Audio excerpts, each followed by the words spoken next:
On the morning of March 17, 2017, in the quiet town of Escanaba, Michigan, the air was still cold. Snow still clung to the edges of the roads, and a thin frost covered the ground. Tim and Carla were in the kitchen, sipping coffee in silence. It was just past 8:30 a.m., and they had already fed their two dogs. Peanut, their 2-year-old rescue, had always been a little high-strung. A mix of lab and some unknown lineage, she was sharp, alert, and deeply bonded with Carla. But that morning, Peanut was different. She was pacing, first back and forth in the hallway, then scratching at the back door, then barking, frantic, clipped, urgent. It wasn't the usual "someone's walking by" bark. This one was different. Carla set down her mug. "She's never like this," she said, walking to the sliding glass door. Peanut was trembling, whining now, eyes locked on the edge of their backyard woods. "Let her out," Tim said. "She's trying to tell you something." Carla opened the door, and Peanut bolted like a shot, straight through the yard and into the trees. Tim and Carla stared after her for a beat, confused. Then, without a word, Carla pulled on her coat and followed. She was halfway across the field when she heard it. A child, crying. Carla broke into a run. The sound was faint but unmistakable. A tiny voice, weak and trembling, calling out over the biting wind. "Help!" She followed the sound, veering toward a shallow ditch that ran between their property and a stand of bare trees. There, crouched in the grass, was a child, a little girl, no more than 3 years old. She was barefoot. Her arms were wrapped tightly around her chest, her skin blotchy and pale, and her thin nightgown was soaked through. She was shivering violently. Peanut was lying beside her, not barking now, just resting close, providing warmth. Carla knelt, heart racing. Oh my God. The little girl didn't flinch when Carla approached. She simply looked up with wide, tear-streaked eyes. "You're okay now," Carla whispered. "You're safe. I've got you." She scooped the child into her arms and ran. By the time Carla got back to the house, her arms ached from holding the child so tightly. Tim had already called 911. Peanut stood at the edge of the kitchen, watching intently, tail still. No longer barking, just watching. Carla wrapped the girl in a thick fleece blanket and sat with her near the fireplace. The girl didn't speak, didn't cry anymore. Her body trembled uncontrollably, but her eyes darted, scanning the room, confused, exhausted. Tim knelt beside them. "She's freezing," he whispered. "How long was she out there?" Carla shook her head. "I don't know, but she wouldn't have made it much longer." The dispatcher told them to keep the girl warm, monitor her breathing, and wait for deputies. An ambulance was en route. 15 minutes later, Delta County Sheriff's deputies arrived. The officers gently took over, their expressions darkening the moment they saw the girl's condition. One deputy, a younger man named Officer Morgan, covered her legs with his own jacket. She clung to it like a lifeline. "What's your name, sweetheart?" he asked softly. The girl said nothing. One of the paramedics approached. "Let's get her checked, fast."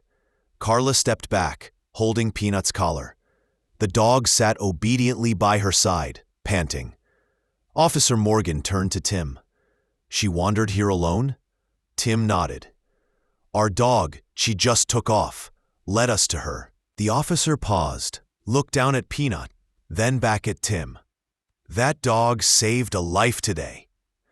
The girl was rushed to OSF St. Francis Hospital, just 3 miles away. Carla and Tim watched the ambulance pull away, lights flashing silently down the frozen road. It wasn't until that moment, standing in their quiet kitchen, that Carla realized Peanut hadn't just heard something. She had known. Somehow that little dog had sensed something was wrong. Not from sight, not from smell, but from something deeper. Instinct, alarm, connection. Later that afternoon, deputies returned. They had questions. They had located the girl's home. It was less than a mile away, and what they found there shook them all. The child had come from a trailer on the other side of the wooded lot, a narrow, rusting mobile home tucked behind overgrown hedges. From the outside, it looked like any other weathered property on that stretch of County Road 426. But inside, deputies found something far worse than they expected. The place was a mess. Filthy floors, piles of clothing, trash scattered through every room. But it wasn't just neglect. There were signs of something darker. The girl had escaped through a broken screen door, barefoot and alone. Her bed was a bare mattress on the floor. No sheets, no blankets. Just a thin, torn towel. Deputies arrested her guardians immediately, her mother and the mother's boyfriend, on charges of child abuse and endangerment. As the investigation unfolded, the details grew more disturbing. This wasn't a one-time incident. The little girl had been neglected and abused for months. She had barely been fed.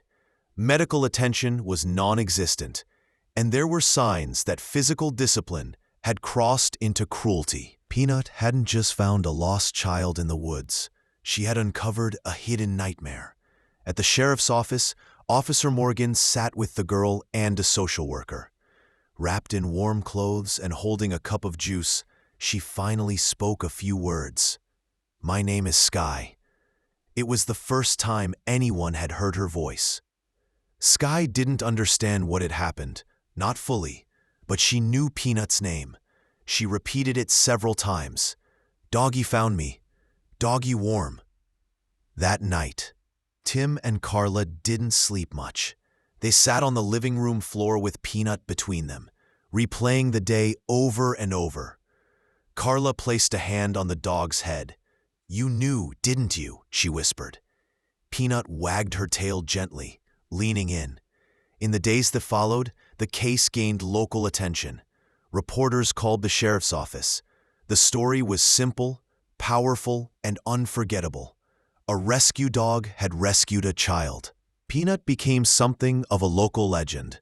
But for Carla and Tim, it wasn't about publicity.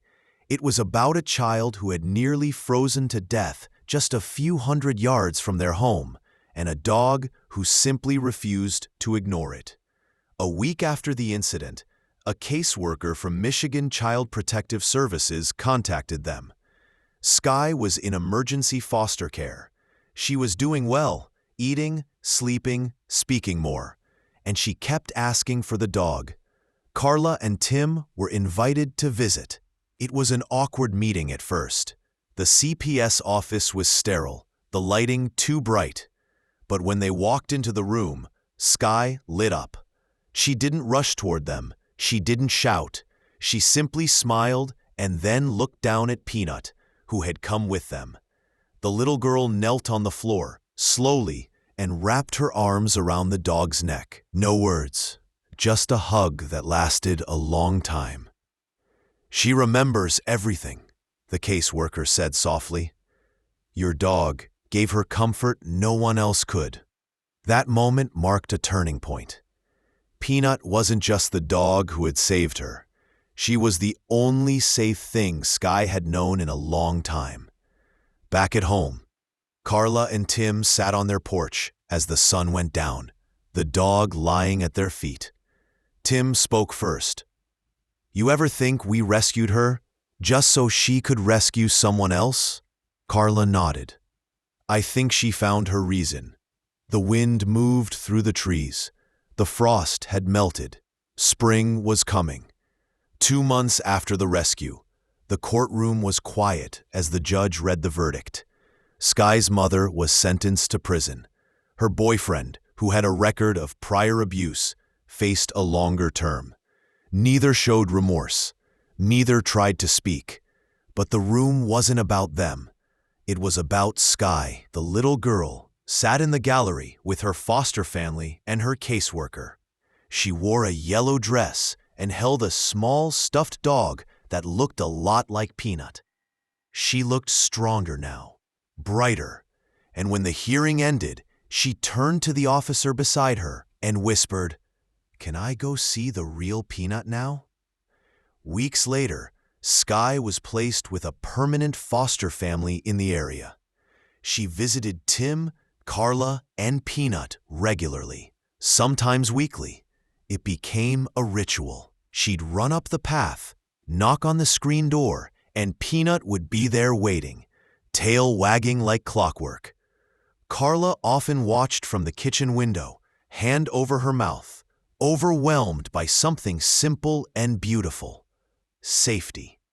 Sky would never remember all the details of that cold March morning, but her body remembered the cold, and her heart remembered the warmth of fur, the steady heartbeat of a dog who had laid beside her when no one else came. Tim and Carla never trained Peanut to be a therapy dog. They didn't have to.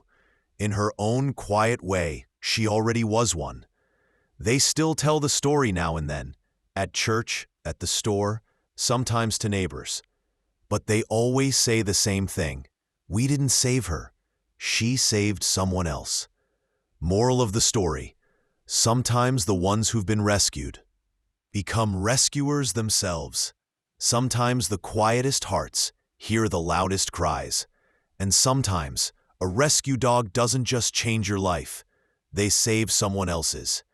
If this story moved you, please consider liking the video, leaving a comment, and subscribing to the channel. Your support helps us share more true stories of courage, kindness, and unexpected heroes. Thank you for listening.